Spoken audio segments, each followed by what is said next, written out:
The world will be saved but you. That is such a great way to start this video, man. Because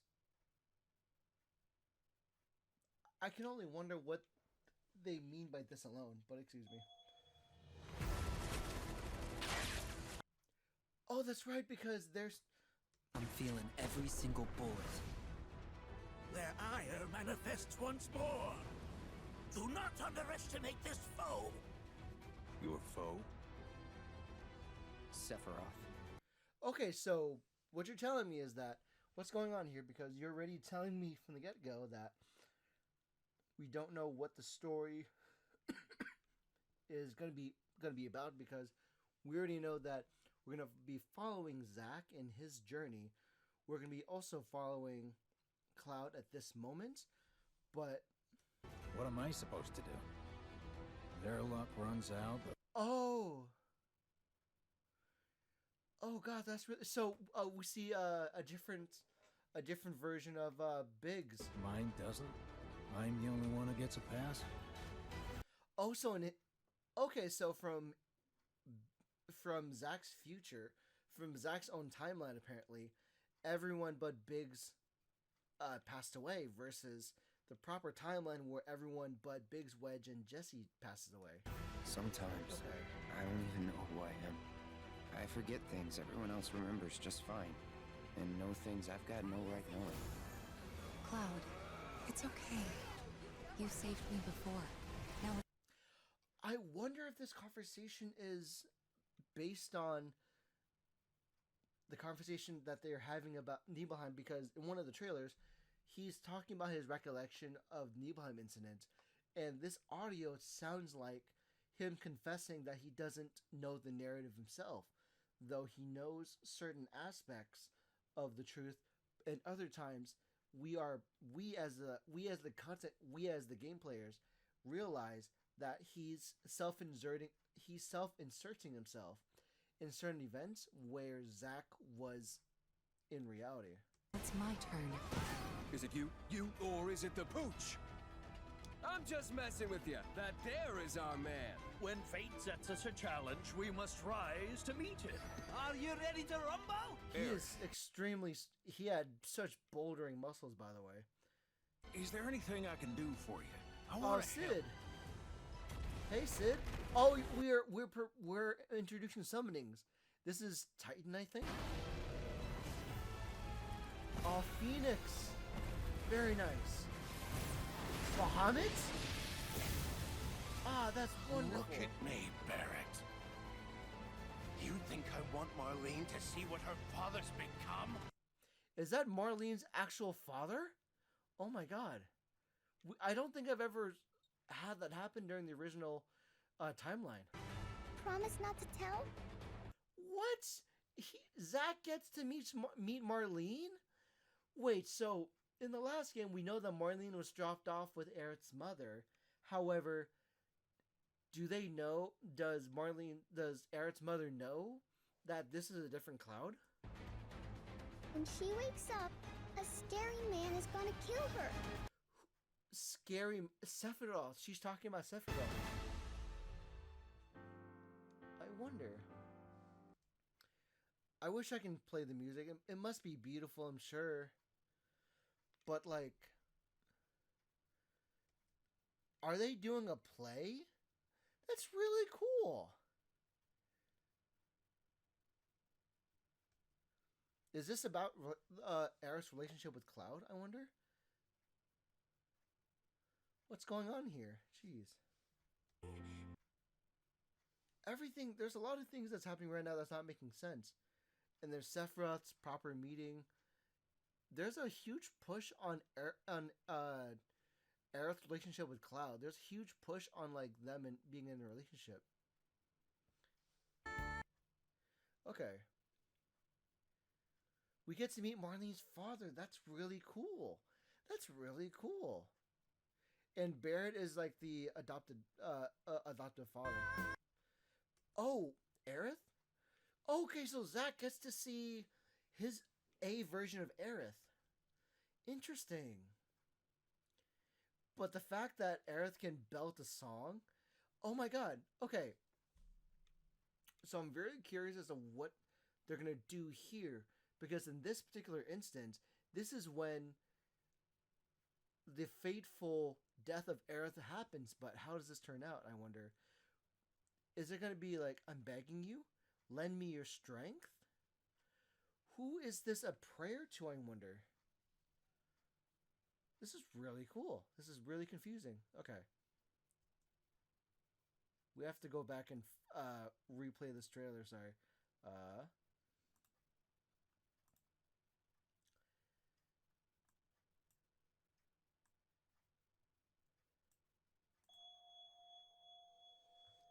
Okay, just like to really like figure out what's properly going on. Like, we're going through a situation where not only Zack remembers what he was.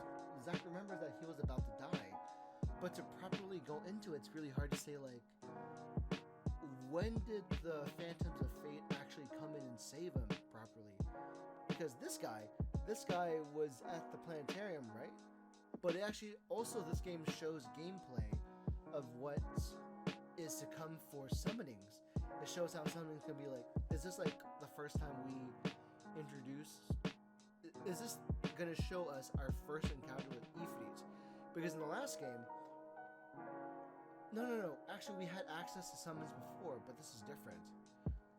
So that makes me kind of curious, because it shows access to other summons, like Titan, for example. But, and then at this point, Yuffie is properly in the team, as they're meeting Vincent for the first time.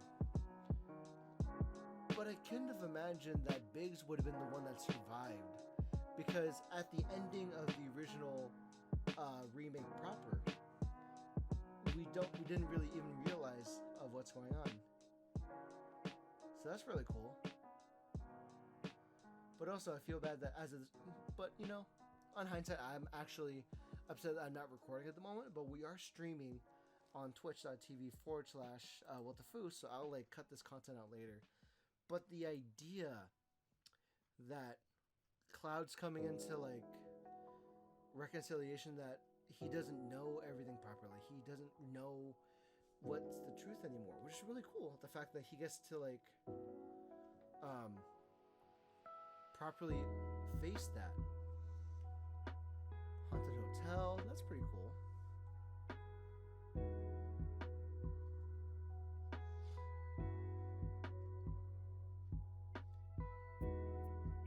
Again, the combo attack between Cloud and Aerith, which is really nice. Magic infused blade beams, that's really cool.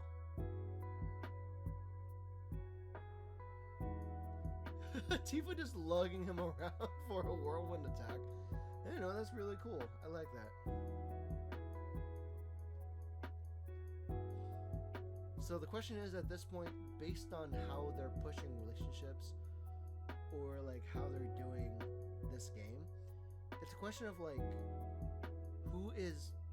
it's gonna dig deeper into who's properly telling the story, who's actually the one being honest. Because I don't know if we're gonna properly see a conclusion to like, whose timeline are we properly setting into, or is it gonna be a fusion of Cloud and Zack's timelines?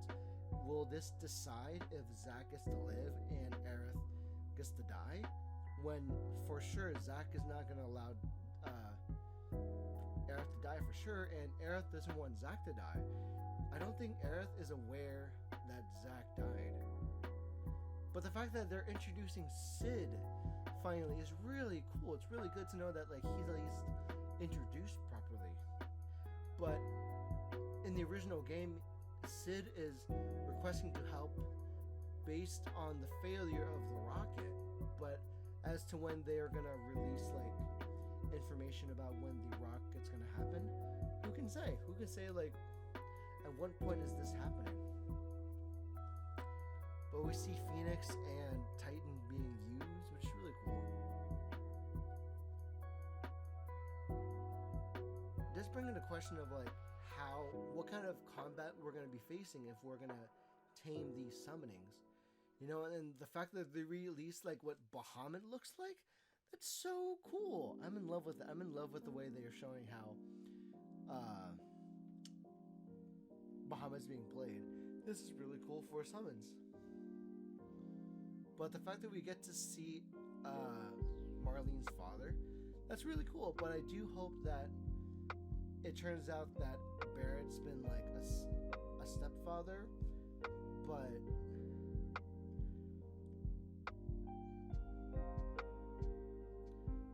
the question is, what is Marlene's father's deal though? Because I was always under the impression that Marlene was an adopted daughter, and during that time but why is Marlene so connected to Aerith, I wonder?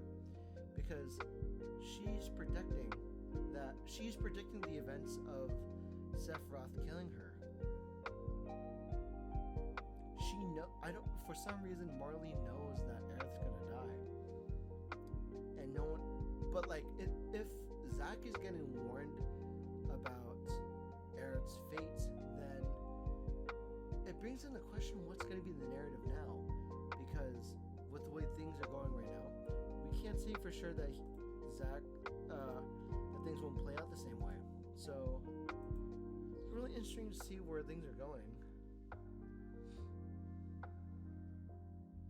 But the fact that Aerith is belting music like Yuna, that's really cool. But who's that red-haired character? But like, are they all doing like a play? They're doing a play for the Golden Saucer, I think. But for the insistent push of their relationship, I don't like that personally, but who can say?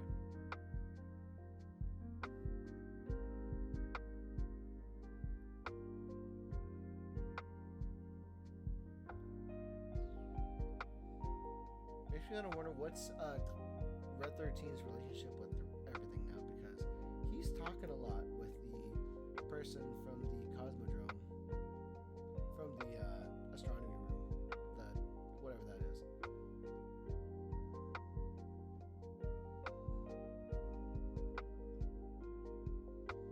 And then they're like all three girls are performing with fans. That's beautiful, man. Hold on, let's look at that real quick, because everybody likes these these girls, man.